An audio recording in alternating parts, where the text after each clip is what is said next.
ಇದೊಂದು ವಿಚಿತ್ರ ಸನ್ನಿವೇಶ ಆಗಿತ್ತು. ನನ್ನ ಪರಿಚಯದ ತರುಣ ಒಬ್ಬ ಅತ್ಯಂತ ಉತ್ತಮ ಮಟ್ಟದ ಶಿಕ್ಷಣ ಪಡ್ಕೊಂಡು ಒಂದು ಅಂತಾರಾಷ್ಟ್ರೀಯ ಕಂಪನಿಯಲ್ಲಿ ಕೆಲಸ ಮಾಡ್ತಾಯಿದ್ದ. ತುಂಬ ಬುದ್ಧಿವಂತ, ಪ್ರತಿಯೊಂದು ಪರೀಕ್ಷೆಯಲ್ಲಿ ಉನ್ನತ ಶ್ರೇಣಿ ಪಡ್ಕೊಂಡಿದ್ದ, ಕೆಲಸದಲ್ಲೂ ತುಂಬ ನಿಷ್ಣಾತ ಅಂತ ಹೆಸರು ಪಡೆದಿದ್ದ. ಸಂಬಳನೂ ಹೆಚ್ಚಾಗ್ತಾ ಹೋಯಿತು. ಕೆಲಸದ ಪ್ರಾರಂಭದಲ್ಲಿ ಅವನಿಗೆ ತಿಂಗಳಿಗೆ 1,00,000ಕ್ಕಿಂತ ಹೆಚ್ಚು ಸಂಬಳ ಬರ್ತಾಯಿತ್ತು. ತಂದೆ ತಾಯಿಯರಿಗೆ ನಿಜವಾಗಲೂ ಸಂತೋಷ ಆಗಲ್ವಾ? ಆಯಿತು, ಅವನ ಮೇಲೆ ಹೆಮ್ಮೆ ಅಭಿಮಾನ ಎಲ್ಲವೂ ಇತ್ತು. ಕಳೆದ ವರ್ಷ ಅವನ ಮದುವೆ ಆಯಿತು. ಹುಡುಗಿ ತುಂಬ ಸುಂದರಿ, ಕೆಲಸವಂತೆ.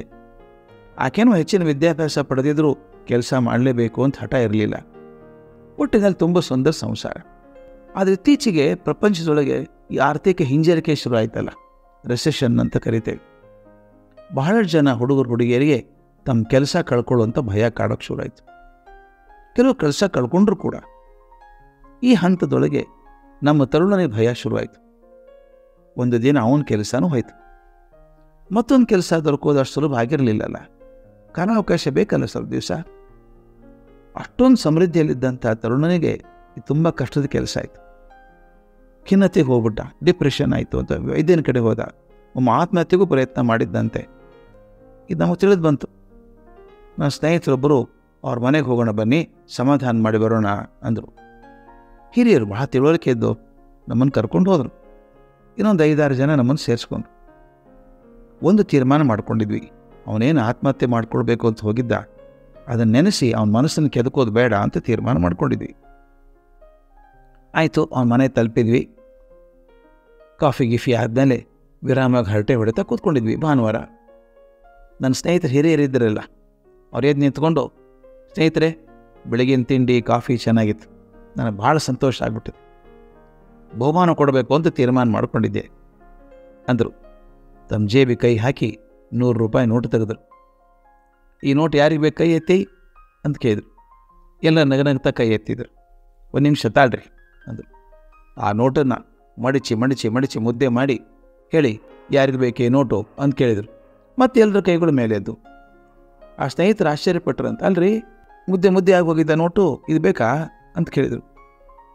ಅಂದ್ಬಿಟ್ಟು ಆ ಮುದ್ದೆ ಆಗಿತ್ತಲ್ಲ ನೋಟನ್ನು ನೆಲಕ್ಕೆ ಹಾಕಿದರು, ಕಾಲಿಂದ ಉಜ್ಜಿದ್ರು. ನಮಗೆಲ್ಲ ಭಾಳ ಮುಜುಗರ ಆಯ್ತು. ಏನಪ್ಪ ನೋಟನ್ನು ಹಿಂಗೆ ಕಾಲಲ್ಲಿ ಹಾಕ್ತಿಕ್ತಾರೆ ಅವರು. ಮತ್ತು ಅದು ಎತ್ತಿ ಜಾಡಿಸಿದ್ರು. ಯಾರಿಗೆ ಬೇಕು ನೋಟು ಅಂತ ಕೇಳಿದ್ರು. ಮತ್ತು ಎಲ್ಲ ಕೈ ಮೇಲೆ ಬಂದು.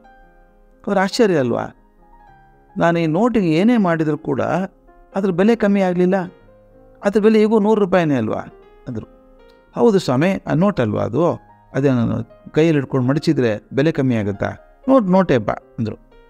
ಆಗ ಮುದುಕರು ಹಿರಿಯರಿದ್ದರಲ್ಲ, ಅವ್ರು ಹೇಳಿದರು, ಇದು ನಮ್ಮ ಪಾಠ ಅಲ್ವೇನ್ರಪ್ಪ, ಜೀವನದಲ್ಲಿ ಕೆಲವೊಮ್ಮೆ ನಮ್ಮ ತಪ್ಪುಗಳಿಂದಾಗಿ ಅಥವಾ ಯಾವುದೋ ಸಂದರ್ಭದಿಂದಾಗಿ ಕೆಲವು ತೊಂದರೆ ಬರ್ತದೆ, ಸಂಕಟ ಪಡ್ತೇವೆ, ಜನ ನಮ್ಮನ್ನು ತುಳಿತಾರೆ, ಮುದ್ದೆ ಮಾಡ್ತಾರೆ, ಹಿಂಸೆ ಮಾಡ್ತಾರೆ.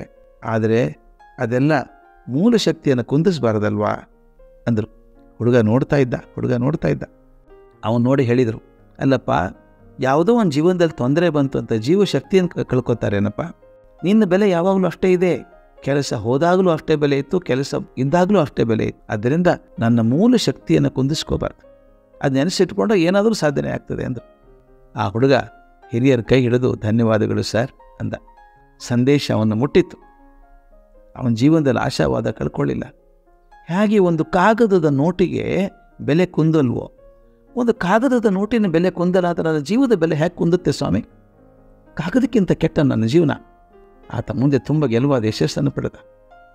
ದಯವಿಟ್ಟು ನೆನೆಸ್ಕೊಳ್ಳಿ ಸ್ನೇಹಿತರೆ, ಎಂಥ ಪರೀಕ್ಷೆ ಒಡ್ಡಿದರೂ ಕೂಡ ಒಂದು ಕಾಗದದ ನೋಟು ತನ್ನ ಬೆಲೆ ಕಳ್ಕೊಳ್ಳದೇ ಇರುವಾಗ ಭಗವಂತನ ಚೈತನ್ಯ ಪಡ್ಕೊಂಡಂಥ ಈ ಮಾನವ ಜೀವನ ಬೆಲೆಯನ್ನು ಯಾಕೆ ಕಳ್ಕೊಡ್ತದೆ?